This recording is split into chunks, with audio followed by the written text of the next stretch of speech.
Stop My buggering legs are around shaking. and hurry up. Oops, got it. Hang on. Where is it? Gotcha. Okay, we're recording, and Brenda is and the stage director read us the acts. Hamlet Act 2, Scene 1. Enter old Polonius with his man Ronaldo. Give him this money and these notes, Ronaldo. I will, my lord. You shall do marvellously wisely, good Ronaldo, before you visit him, to make inquire of his behaviour. My lord, I did intend it. Very well said, very well said. Look you, sir, inquire me first what danskers are in Paris, and how, and who, and means, and where they keep, what company, at what expense. And finding by this encompassment and drift of question that they know my son, come you more nearer than your particular demands will touch it. Take you, as 'twere, some distant knowledge of him, as thus, I know his father and his friends, and in part him. Do you mark this, Ronaldo? Aye, very well, my lord. And in part him, you may say, not well, but if it be he, I mean, he's very wild, and addicted, and so on, and there put on him what forgeries you please. Marry, none so rank as may dishonour him, take heed of that. But, sir, such wanton, wild, and usual slips as our companions noted and most known to youth and liberty. As gaming, my lord. Aye, or drinking, fencing, swearing, quarrelling, drabbing, you may go so far. My lord, that would dishonour him. Oh, faith, no. As you season it in the charge, you must not put another scandal on him that he is open to incontinency. That is not my meaning, but breathe his faults so quaintly that they may seem the taints of liberty, the flash and outbreak of a fiery mind, a savageness in unreclaimed blood of general assault. But, my good lord. Wherefore should you do this? Why, my lord, I would know that. Marry, sir, here's my drift, and I believe it is a fetch of wit. You are laying these slight sullies on my son, as 'twere a thing a little soiled in the working. Mark you, your party, in converse, him you would sound, having ever seen in the predominant crimes the youth you breathe of guilty, be assured, he closes with this consequence. Good sir, or so, or friend, or gentleman, according to the phrase or addition of man or country. That closes in the consequence at friend or so and gentleman? You missed very good, my lord. Crikey.com. So very good, my lord. And then, sir, does he this? He does. What was I about to say? By the mass, I was about to say something. Where did I leave? That closes in the consequence at friend or so and gentleman. At closes in the consequence. Aye, marry. He closes thus. I know the gentleman. I saw him yesterday or t'other day, or then, with such and such. And as you say, there he was, there he gaming, there to, or taking his rouser, there falling out at tennis. Or perchance I saw him enter a house of, such a house of sale, Velicedici, a brothel, or so forth. See you now. Your bait of falsehood will take this carp of truth, and thus do we of wisdom and of reach, with windlasses and with assays of bias, by indirections, find directions out. So, by my former lecture and advice, shall you, my son, You have me, have you not? My lord, I have. God be with you. Fare thee well. Good, my lord. Observe his inclination in yourself, Nay, I shall, my lord. and let him ply his music. Well, my lord. How now, Ophelia? What's the matter? Oh, my lord, I've been so affrighted. With what, in the name of God? My lord, as I was sewing in my closet, Lord Hamlet, with his doublet all unbraced, no hat upon his head, his stockings fouled, ungartered and down gyved to his ankle, pale as his shirt, his knees knocking each other, and with a look so piteous in purport, as if he had been loosed out of hell, to speak of horrors, he comes before me. Mad for thy love? My lord, I do not know, but truly I do fear it. What said he? He took me by the wrist and held me hard. Then he goes to the length of all his arm, and with his other hand thus o'er his brow, he falls to such perusal of my face as he would draw it. Long stayed he so. At last a little shaking of mine arm, and thrice his head thus waving up and down, he raised a sigh so piteous and profound, as it did seem to shatter all his bulk and end his being. That done, he lets me go, and with his head over his shoulder turned, he seemed to find his way without his eyes, for out of doors he went without their helps, and to the last bended their light on me. Oh, come with me. I will go seek the king. This is the very ecstasy of love, whose violent property fordoes itself and leads the will to desperate undertakings, as oft as any passions under heaven that does afflict our natures. Oh, I am sorry. What, have you given him any hard words of late? No, my good lord, but as you did command, I did repel his letters and denied his access to me. Mm-hmm. That hath made him mad. Ah, I am sorry that with better heed and judgment I had not goaded him. I feared he did but trifle and meant directly. But beshrew my jealousy. By heaven, it is as proper to our age to cast us beyond ourselves in our opinions as it is common for the younger sort to lack discretion. Come, go we to the king. This must be known, which being kept close might move more grief to hide than hate to utter love. Come. They exit. Scene 2. Enter King and Queen, Rosencrantz and Guildenstern, and attendants. Welcome, dear Rosencrantz and Guildenstern. Moreover, that we much did long to see you. The need we have to use you did provoke our hasty sending. Something, have you heard of Hamlet's transformation, so call it? The sith, nor the exterior, nor the inward man resembles that it was, what it should be. More than his father's death, that thus hath put him, what it should be, more than his father's death, that thus hath put him so much from the understanding of himself, I cannot dream of.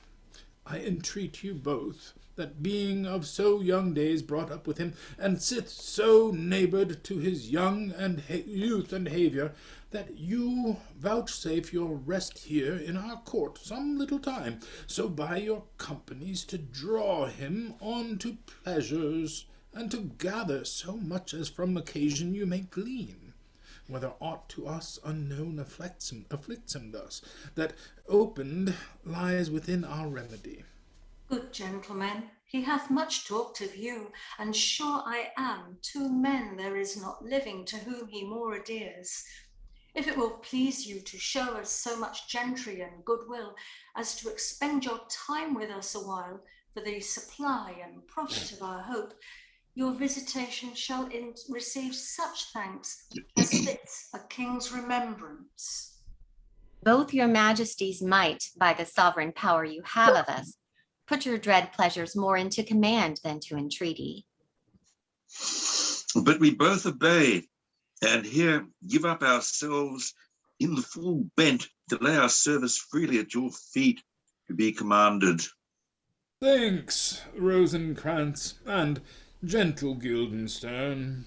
Thanks, Guildenstern and gentle Rosencrantz, and I beseech you instantly to visit my too much changed son. You go, some of you, and bring these gentlemen where Hamlet is. Heavens make our presence and our practices pleasant and helpful to him. Aye, amen. Rosencrantz and Guildenstern exit. Enter Polonius. The ambassadors from Norway, my good lord, are joyfully returned. Thou still hast been the father of good news. Have I, my lord? I assure my good liege I hold my duty, as I hold my soul, both to my God and to my gracious king.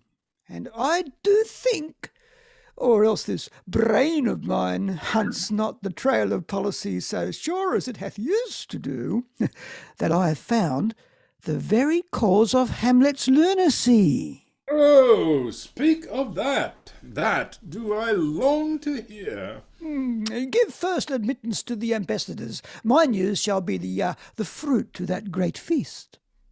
Thyself do grace to them and bring them in. Polonius exits. My dear Gertrude, he hath found the head and source of all your son's distemper.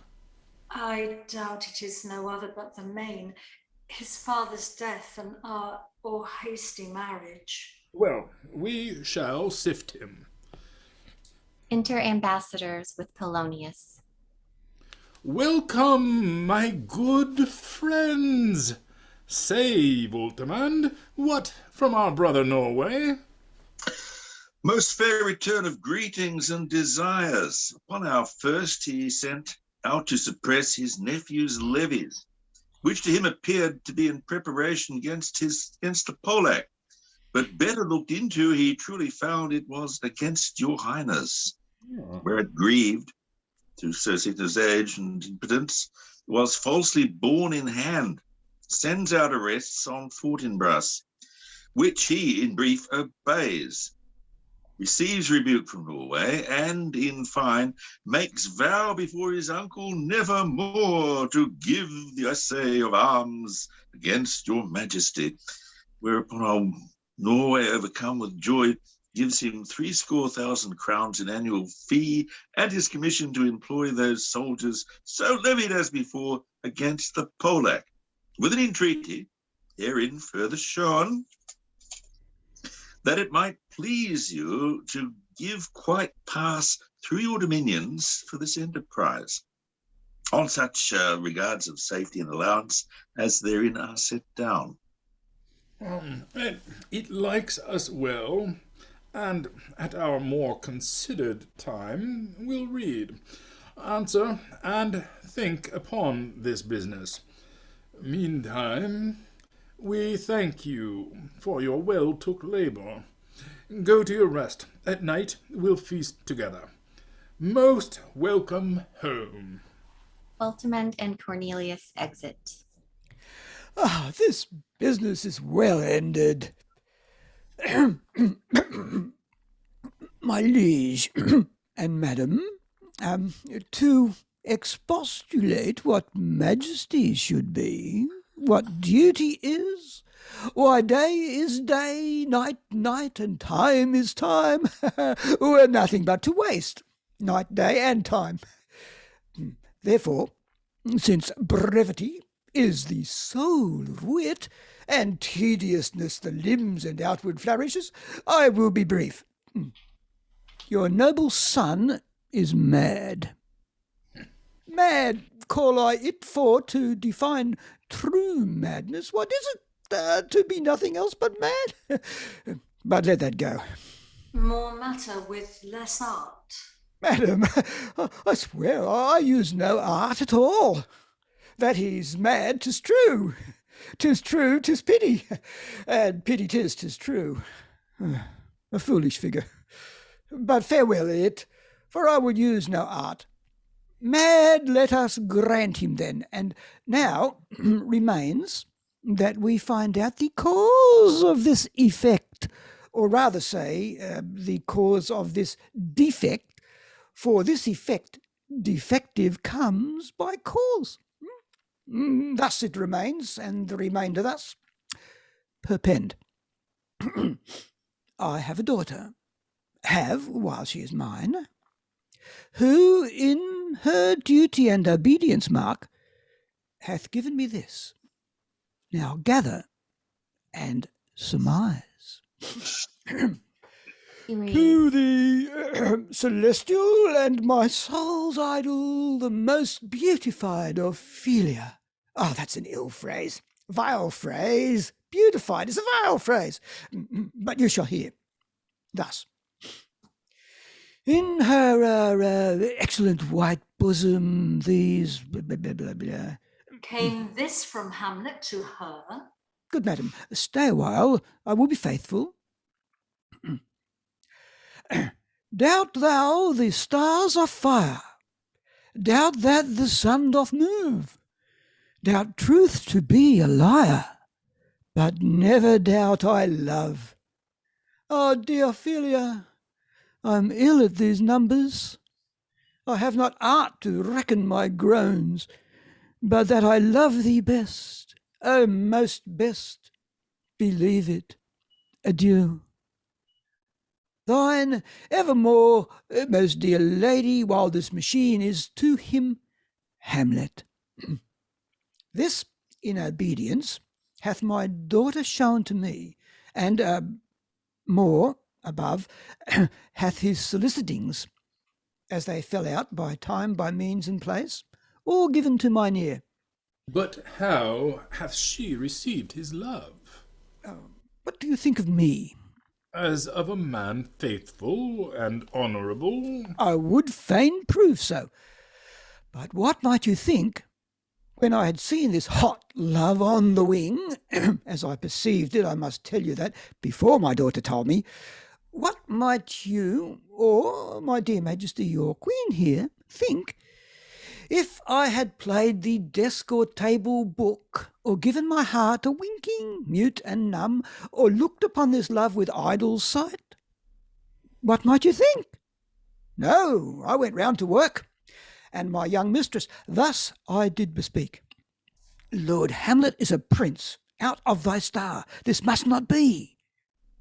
And then I prescripts gave her, that she should lock herself from his resort, admit no messengers, receive no tokens, which done, she took the fruits of my advice, and he, repelled, a short tale to make, fell into a sadness, then into a fast, thence to a watch, thence into a weakness, thence to a lightness, and by this declension into the madness wherein now he raves, and we all mourn for.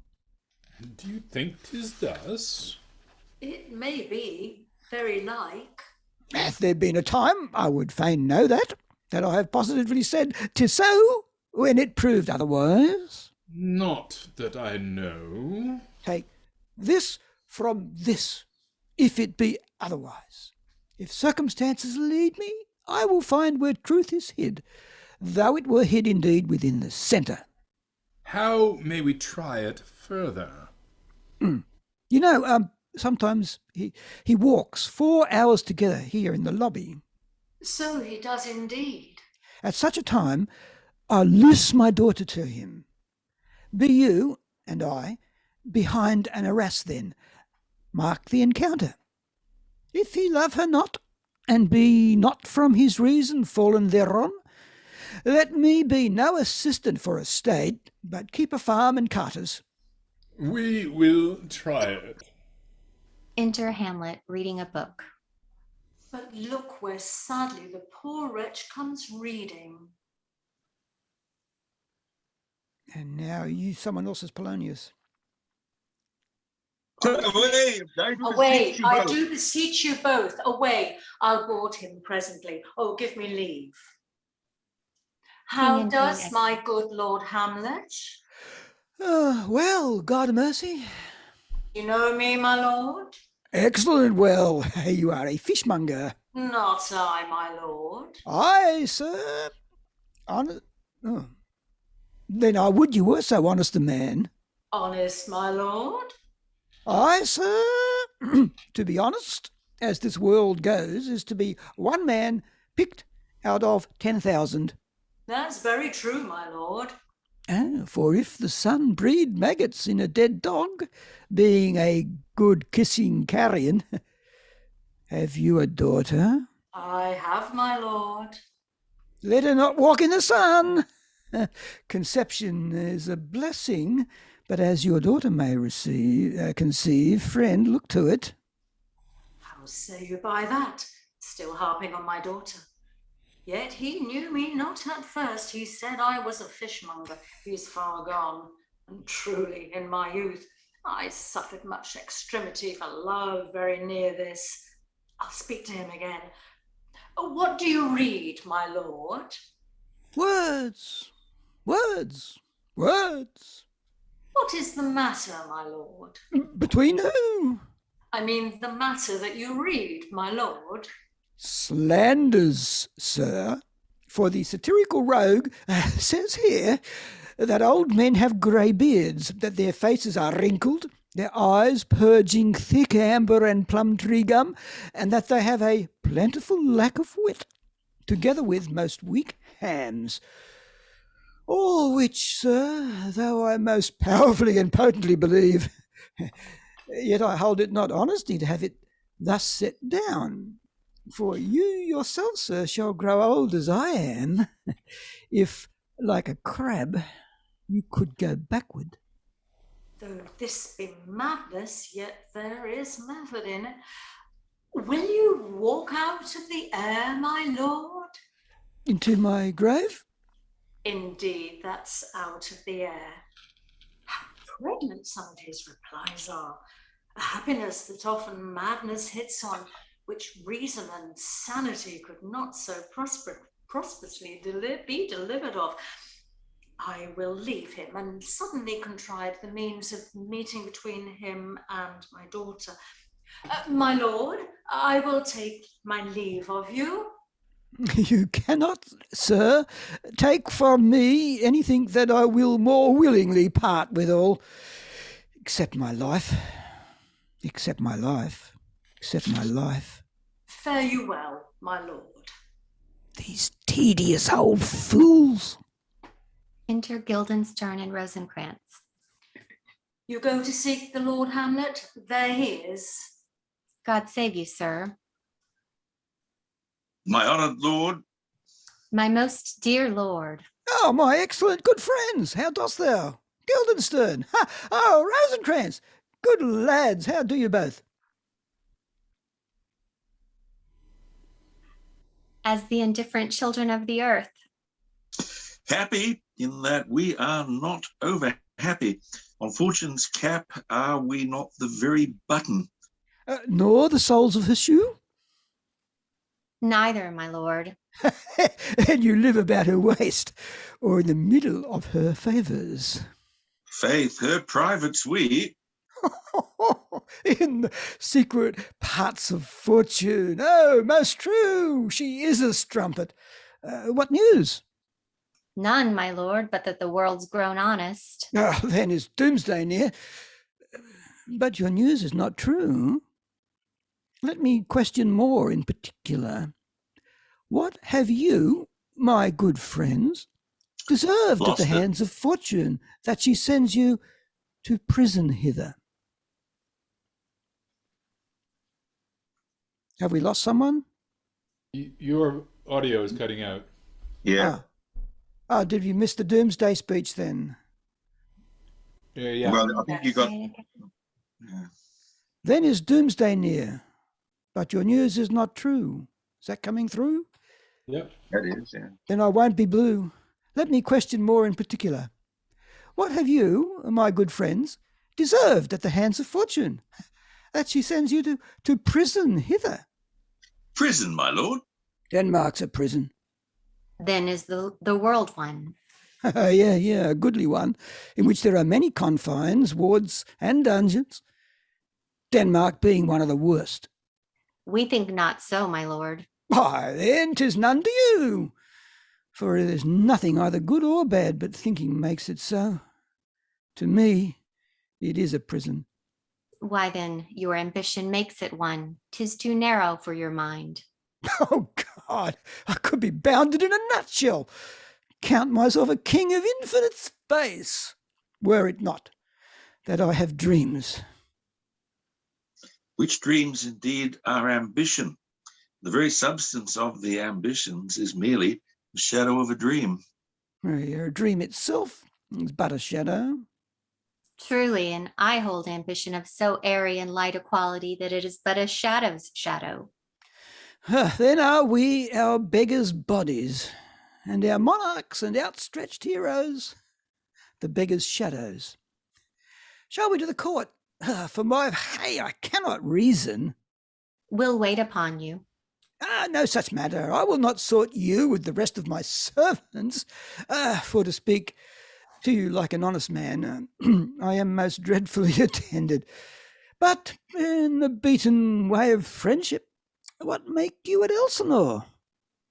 To visit you, my lord, no other occasion. Oh, beggar that I am. I'm even poor in thanks, but I thank you. And sure, dear friends, my thanks are too dear a halfpenny. Were you not sent for? Is it your own inclining? Is it a free visitation? Come, deal justly with me. Come, nay, speak. What should we say, my lord? Anything but to the purpose. You were sent for, and there is a kind of confession in your looks which your modesties have not craft enough to colour. I know the good queen and king have sent for you. To what end, my lord? That you must teach me. But let me conjure you, by the rights of our fellowship, by the consonancy of our youth, by the obligation of our ever-preserved love, and by what more dear a better proposer can charge you withal, be even and direct with me whether you were sent for or no. What say you, Guildenstern? Nay, then I have an eye of you. If you love me, hold not off. My lord, we were sent for. I will tell you why. So shall my anticipation prevent your discovery, and your secrecy to the king and queen moult no feather. I have of late, but wherefore I know not, lost all my mirth, forgone all custom of exercises.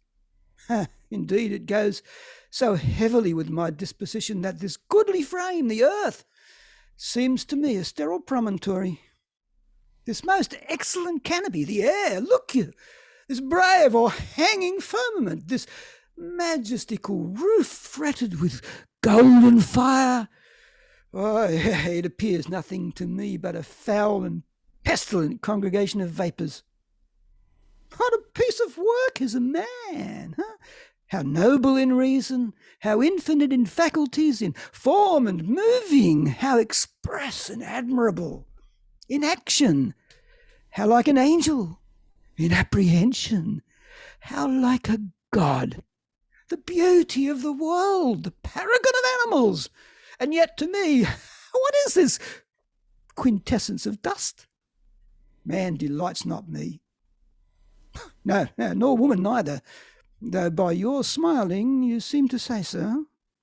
My lord, there was no such stuff in my thoughts. Why did you laugh then when I said, man delights not me? To think, my lord, if you delight not in man, what Lenten entertainment the players shall receive from you.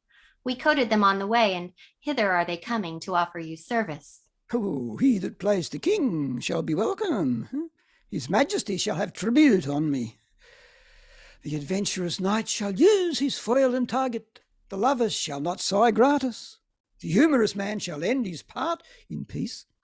The clown shall make those laugh whose lungs are tickled o'er the seer, and the lady shall say her mind freely, or the blank verse shall hold for it.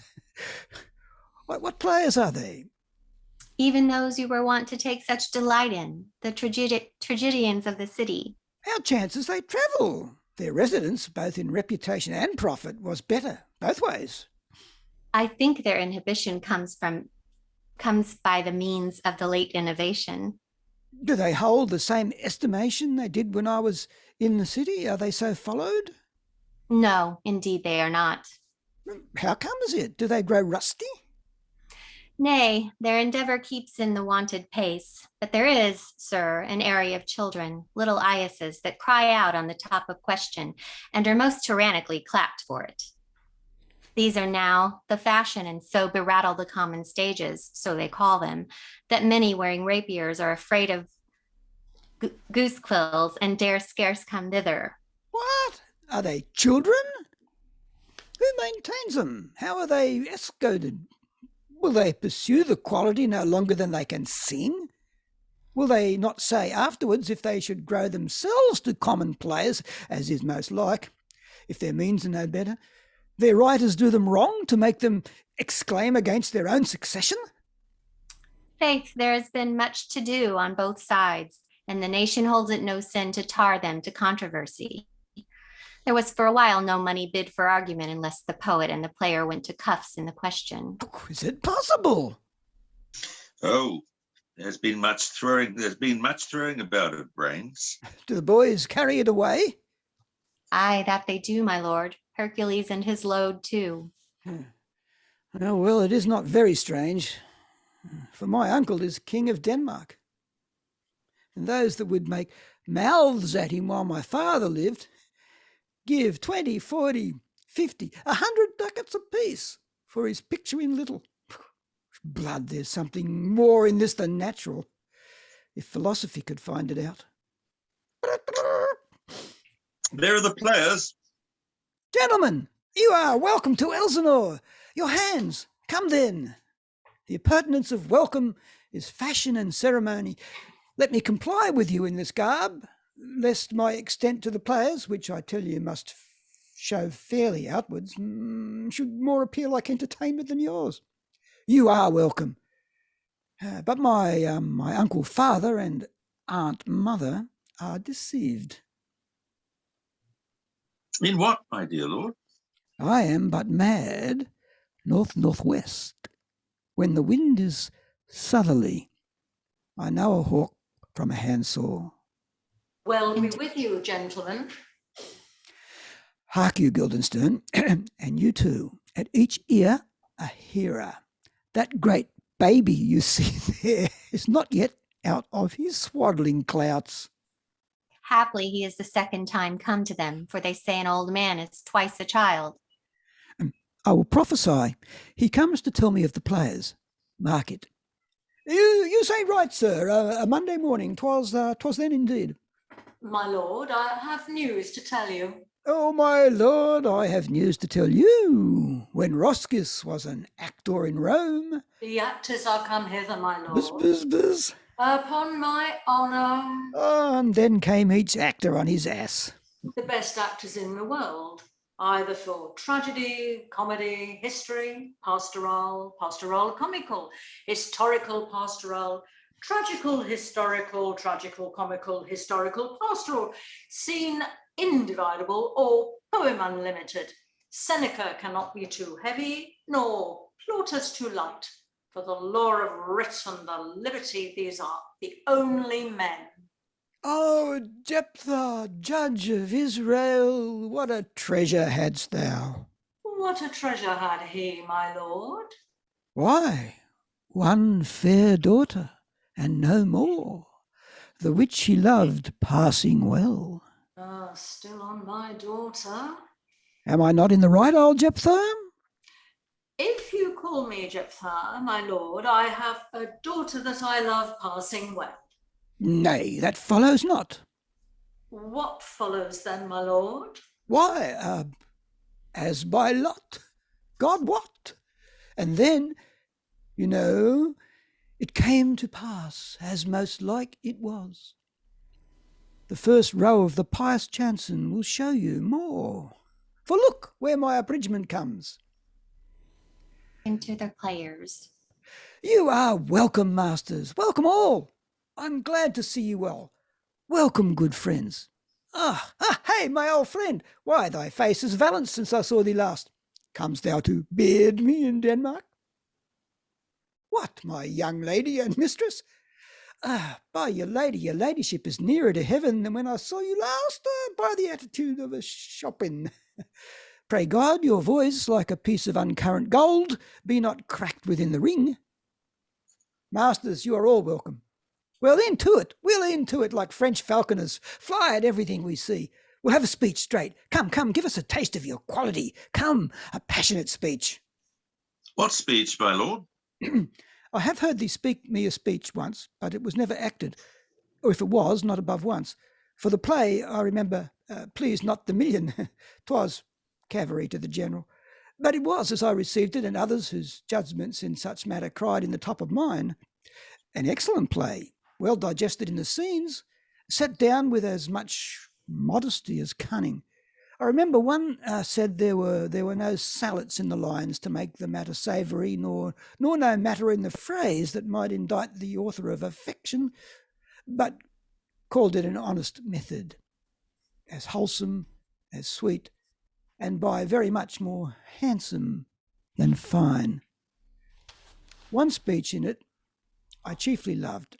'Twas Aeneas's tale to Dido and thereabout of it, especially when he speaks of Priam's daughter. If it live in your memory, begin at this line. Let me see. The rugged Pyrrhus, he whose sable arms, black as his purpose, did the knight resemble when he lay couched in the ominous horse, hath now this dread and black complexion smeared with heraldry more dismal. Head to foot now is he total gules, horridly tricked with blood of fathers, mothers, daughters, sons, baked and impasted with the parching streets that lend a tyrannous and a damned light to their lord's murder, roasted in wrath and fire, and thus o'ersized with coagulate gore, with eyes like carbuncles, the hellish Pyrrhus, old grandsire Priam seeks. So proceed you. For God, my lord, well spoken, with good accent and good discretion. Anon he finds him striking too short at the Greeks. His antique sword, rebellious to his arm, lies where it falls, repugnant to command. Unequal matched, Pyrrhus at Priam drives in rage, strikes wide, with the wind of his fell sword, the unnerved father falls, then senseless Ilium, seeming to feel this blow with flaming top, stoops to his base, and with a hideous crash takes prisoner Pyrrhus's ear. For lo, this sword, which was declining on the milky head of Reverend Priam, seemed in the air to stick. So, as a painted tyrant, Pyrrhus stood, hand like a neutral to his will and matter, did nothing. But, as we often see, against some storm, a silence in the heavens, the rack stands still, the bold wind speechless, and the orb below as hushes death. Anon the dreadful thunder doth send the region. So, after Pyrrhus's pause, aroused vengeance sets him new a work. And never did the Cyclops' hammers fall on Mars's armor, forged for proof eternal, with less remorse than Pyrrhus's beheading's bleeding sword now falls on Priam. Out, thou strumpet fortune, all you gods in general synod, take away her power, break all the spokes and ferries from her wheel, and bowl the round nave down the hill of heaven as low as to the fiends. This is too long. Oh, it shall to the barbers with your beard. Prithee, say on. He's for a jig or a tale of bawdry, or he sleeps. Say on, come to Hecuba. But who had seen the mobled queen? The mobled queen. Oh, that's good. Mobile Queen is good.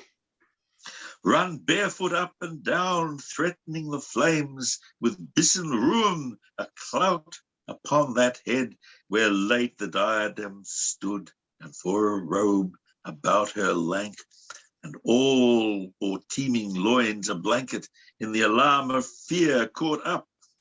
Who this had seen with tongue in venom steeped, gainst fortune's state would treason have pronounced. But if the gods themselves had seen her then, when she saw Pyrrhus make malicious sport in mincing with his sword her husband's limbs, the instant burst of clamour that she made, unless things mortal moved them not at all, would have made milk the burning eyes of heaven and passion in the gods. Look where he has not turned his colour and has tears in his eyes. Prithee, no more. 'Tis well. I'll have thee speak out the rest of this soon. Good my lord, will you see the players well bestowed? Do you hear? Let them be well used, for they are the abstract and brief chronicles of the time. After your death, you were better have a bad epitaph than their ill report while you live. My lord, I will use them according to their desert. God, Bodkin's man, much, much better. Use every man after his desert. Who shall escape whipping? Use them after your own honour and dignity. The less they deserve, the more merit is in your bounty. Take them in. Come, sirs. Follow him, friends. We'll hear a play tomorrow. Dost thou hear me, old friend? As Polonius and players exit, Hamlet speaks to the first player. Dost thou hear me, old friend? Can you play the murder of Gonzaga? Where the hell are we? Sorry, I lost that bit. Aye, my lord. We'll have it tomorrow night. You could, for a need, study a speech of some 12 or 16 lines, which I would set down and insert in it, could you not? Aye, my lord. Very well. Follow that lord, and look you, mock him not. My good friends, I'll leave you tonight. You are welcome to Elsinore. Good, my lord. Aye, so goodbye to you. Rosencrantz and Guildenstern exit. Now I am alone. Oh, what a rogue and peasant slave am I. Is it not monstrous that this player here, but in a fiction, in a dream of passion, could force his soul so to his own conceit that from her workings all his visage waned, tears in his eyes, distraction in his aspect, a broken voice, and his whole function suiting with forms to his conceit, and all for nothing. For Hecuba, huh?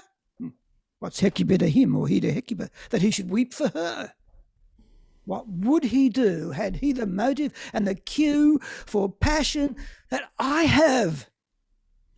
He would drown the stage with tears, cleave the general ear with horrid speech, make mad the guilty, appall the free, confound the ignorant, and amaze, indeed, the very faculties of eyes and ears. Yet I, a dull and muddy-mettled rascal, peak like John a Dream, unpregnant of my cause, and can say nothing. No, not for a king, upon whose property and most dear life a damned defeat was made. Am I a coward?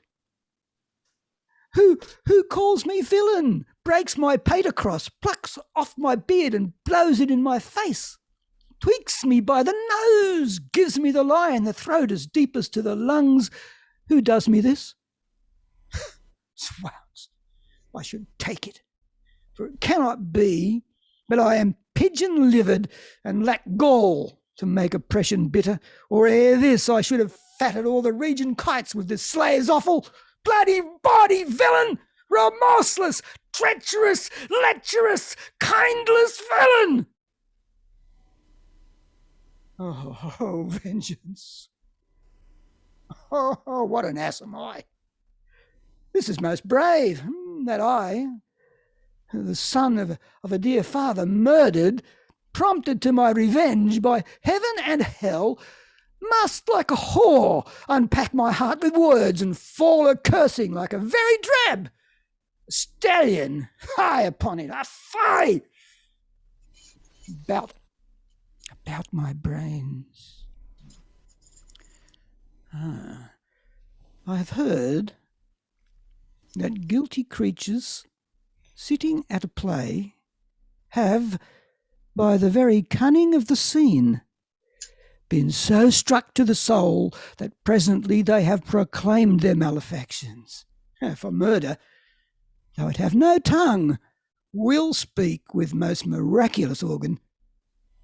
I'll have these players play something like the murder of my father before mine uncle. I'll observe his looks. I'll tent him to the quick. If he do blench, I know my course.